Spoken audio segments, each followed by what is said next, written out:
an interview with NBC News, Nancy Pelosi was asked whether she thought Trump treats her differently because she's a woman. Me, I have no idea. I have no idea. We'll see now how he will deal with the Speaker of the House. And that doesn't matter whether you're a woman or not. But I hope he recognizes that a new day has dawned in America. So who knows if Trump deals with her differently because she's a lady? The real question is, does she treat Trump differently because he's a man? You reportedly came back, spoke to some members of your caucus, other Democrats, and said the wall, it seems like it might be a manhood thing. It might be about his manhood.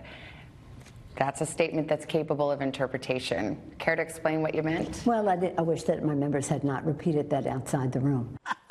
I bet she does. But no matter, the real story is what passes as news these days. You know what the news is? It's a bitter smoothie made of watered-down old news thrown into an idiot blender. In this era of good times, brought to you by Peace and Prosperity, the media must keep making crazy crap up. In the old days, the news went like this. Something happened, here it is. Now it becomes, let's ask so-and-so a question that gets an opinion that we can fashion into something that feels like facts, since we have no new facts regarding the original story. So you end up with failed opinions that didn't measure up before, but feels like facts for viewers seeking validated assumptions because no real facts exist. So without new stuff on collusion, we now have opinions on collusion, then feelings about collusion, then feelings about opinions on collusion, which suddenly, somehow becomes indictment.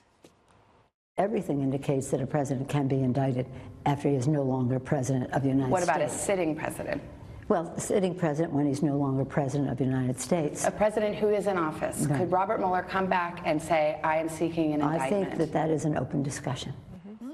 Open discussion. So that's news. The stories we see today are no longer the four W's: who, what, where, or why. Under Trump, it's now just one W repeated over and over again: wine, wine, wine. You guys want to hear what Nancy's daughter had to say about Nancy? Yeah. Let's roll that tape. That's fun. She'll cut your head off and you won't even know you're bleeding. That's all you need to know about her. No one ever won betting against Nancy Pelosi. You know, I'm going to do that thing. Imagine if Ivanka Trump was on a show, I'd said that about Donald Trump. He'll cut your head off and you won't even know it's bleeding. That's pretty medieval, man. That's like talking about but Game they all of laugh. Thrones, right? CNN all laugh. They thought it was funny. Oh, she decapitates. Like I could shoot someone in the middle of New York and still be elected, like something like that. Well, that was accurate. Well, fair point. Okay. But on your opening, though, you know, facts don't matter anymore. We Yeah. live in an opinion society where Right. all opinions are given equal weight, even when those opinions are stupid Yeah. and make no sense. You know, I just remember when I ran for office arguing with the Washington Post guy that the Reagan tax cuts had cost the government money. I said, here's the Treasury's website. The revenue, are you missing this? Do I have to email you the link? He still refused to debate it. We're seeing it now in the topics today. Yeah. The wall, you know, walls don't work. Okay, there's data on that. Where they built a wall, it worked. Yeah. No, it doesn't work. Okay, well, are you like in a world, were you vaccinated against facts? Like, did you, at an early age, was there some facts vaccine we all missed? Vaccinated. The same thing about collusion. Like, she gives an opinion on collusion. Well, is there any actual evidence of that, or are we just going to keep talking about your opinion on actual collusion? I feel ridiculous. like Kennedy, each story is like one of those little Russian dolls, and we just keep adding another one. Yes. Yeah, the nesting dolls. So collusion then becomes somebody says something, then somebody reacts to that, reacts to that, and it's just like this solar system of opinion. But the big question is, what's in the middle? Right. Is nougat, creamy nougat. Oh God, I wish that would be so fantastic. But Cadbury egg. Is the smallest nesting doll, is that Mueller's report? And if so, are we ever going to see it? Because now it feels like he's going to hoard his nesting dolls. Yes. And that's the threat, that we're never really going to see which one fit inside the other, which then, you know, nestled inside the next. Yes. And you're absolutely right about that, because the thing, when you don't have facts, and when you only have a society and discourse that's based on opinion, it's entirely subjective, and that way you never really get to the truth. And it's interesting because objectivity and the search for the truth is now being demonized. That is so true. And but here's the reality, and I admit that it's part of our reality, Jesse.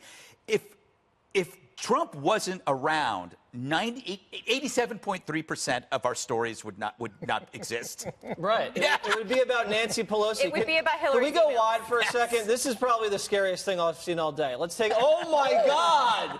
Oh, my God. Yeah. We're going to have to see that for the next 2 years. Get it, And girl. so this is what the media is now doing. We're going to see Nancy catapulted up to the same Speaker level Pelosi. as President Trump. You're going to see her face all the time. When you see Trump's face, it's going to be Nancy, and they're going to create this big collision in the media.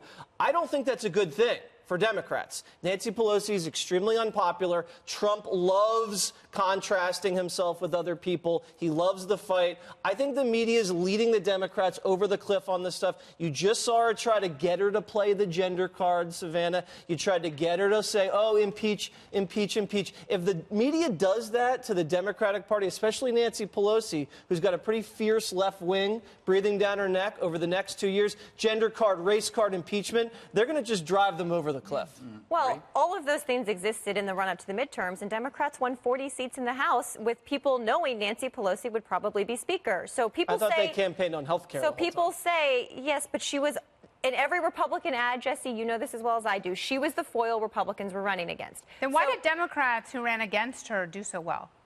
I think the Democrats got good candidates for their districts, and 15 of them did not vote for her today as Speaker, including a number of people who said they would not. So they found candidates that are not just liberals, are not just progressives like AOC. They fit their districts. We have a lot of moderates. She's going to have to bring them all together. Right, and those moderates are going to Jesse, lose their seats if they go far left. Well, and so they're not going to. So this is my point to you. Republicans say she's this big foil and she's so unpopular, and in some places she is.